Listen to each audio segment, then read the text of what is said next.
नमस्कार, स्वागत है आप सभी का न्यूज़ 18 के डिजिटल प्लेटफॉर्म पर। मैं हूं आपके साथ पुनीत। तो भारत सरकार ने एलन मस्क की कंपनी से संबंधित स्टारलिंक को भारत में लाने के लिए मंजूरी दे दी है, लेकिन इससे जुड़े बहुत से सवाल भी लोगों के मन में हैं। स्टारलिंक एलन मस्क की कंपनी स्पेस एक्स की एक परियोजना है जिसका मकसद सैटेलाइट के जरिए हाई स्पीड इंटरनेट सेवा दुनिया भर के दूर दराज और इंटरनेट से वंचित इलाकों तक पहुंचाना है। ये नई तकनीक के जरिए इंटरनेट की पहुंच दूर दूर तक पहुंचाता है। इसमें किसी तरह की केबल की ज़रूरत नहीं पड़ती है। भारत सरकार ने इसके लिए मंजूरी भी दे दी है।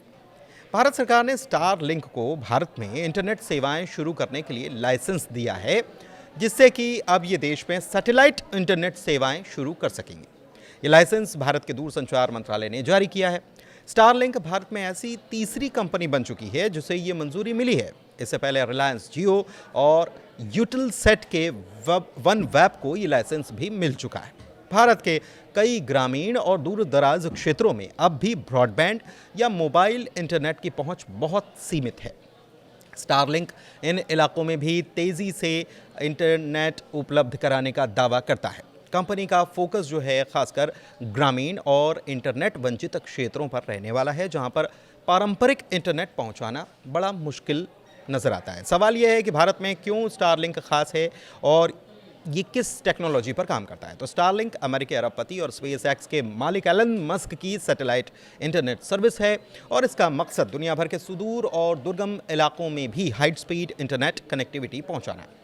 आमतौर पर ज़मीन पर इंटरनेट देने के लिए फाइबर ऑप्टिक्स या फिर मोबाइल टावर का नेटवर्क तैयार करना ही होता है, लेकिन स्टारलिंक एकदम अलग तकनीक पर टेक्नोलॉजी पर काम करता है जिसमें इनकी ज़रूरत ही नहीं पड़ती है। ये पृथ्वी की निचली कक्षा में छोटे छोटे सैटेलाइट्स का जाल बिछाकर इंटरनेट सेवा प्रदान करने वाला काम करता है। सवाल यह है कि स्टारलिंक फिर काम कैसे करता है, पूरा किस तरीके से ये काम होता है, ये समझिए ज़रा कि स्टारलिंक के हज़ारों सैटेलाइट्स धरती से करीब 500 से 2000 किलोमीटर ऊपर चक्कर काटते रहते हैं, लगातार घूमते रहते हैं और यूज़र के घर या ऑफिस में एक छोटा सा डिश एंटीना या फिर राउटर इंस्टॉल किया जाता है और ये डिश सैटेलाइट से सिग्नल पकड़ लेता है और राउटर के ज़रिए यूज़र को इंटरनेट मिल सकता है। स्पेस एक्स अब तक 6000 से ज़्यादा सैटेलाइट लॉन्च कर चुका है और 2027 तक 42000 सैटेलाइट की इसकी योजना है कि इसको लॉन्च किया जाए।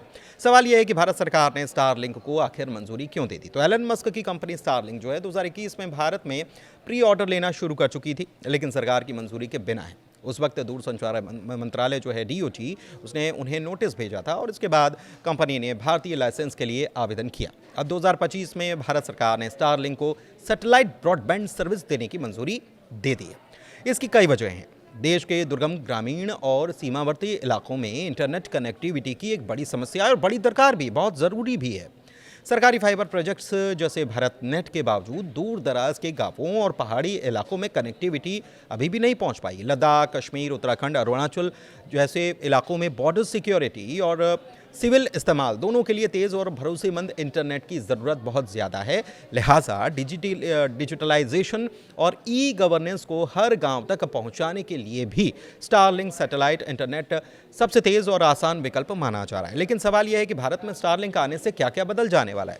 तो सुदूर इलाकों में हाई स्पीड इंटरनेट इससे लोगों को मिल पाएगा, खासकर उन जगहों पर जहां ना तो मोबाइल टावर है ना फाइबर लाइन है, वहां सैटेलाइट इंटरनेट तेज़ी से कनेक्टिविटी मिल पाएगी। इससे लद्दाख, कश्मीर के सुदूर गांव, अरुणाचल प्रदेश, अंडमान निकोबार, दूसरे जो जगह हैं, सुदूर जगह हैं, वहां पर आपदा के वक्त भी इंटरनेट, भूकंप, बाढ़ या युद्ध जैसी आपात स्थिति में अब ज़मीनी नेटवर्क जब फेल हो जाए तब भी सैटेलाइट इंटरनेट काम करता रहेगा।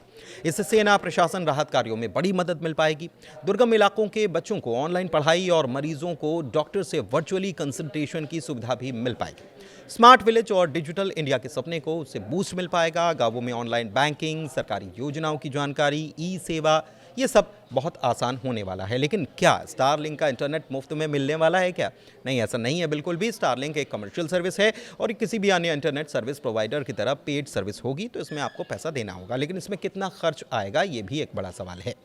अभी तक कंपनी ने भारत के लिए कोई ऑफिशियल रेट कार्ड तो जारी नहीं किया है, लेकिन जो जिस तरीके की सर्विस ये देते हैं और जो चार्ज करते हैं उसको समझ लीजिए। अमेरिका और यूरोप में इनका जो मंथली एक्सपेंडिचर जो है एक व्यक्ति प्रति व्यक्ति के हिसाब से, तो वो 8,000 से 10,000 रुपये तक पड़ता है भारतीय कीमत के हिसाब से लगाया जाए। लेकिन भारत में इसकी कीमत कम होने की संभावना है, क्योंकि भारत सरकार ने सैटेलाइट ब्रॉडबैंड को जन सेवा के तहत प्रमोट करने का इरादा जताया है और ग्रामीण इलाकों और सरकारी योजनाओं में हो सकता है कि सब्सिडी या पब्लिक प्राइवेट पार्टनरशिप के तहत सस्ती दरें दी जा सकती हैं।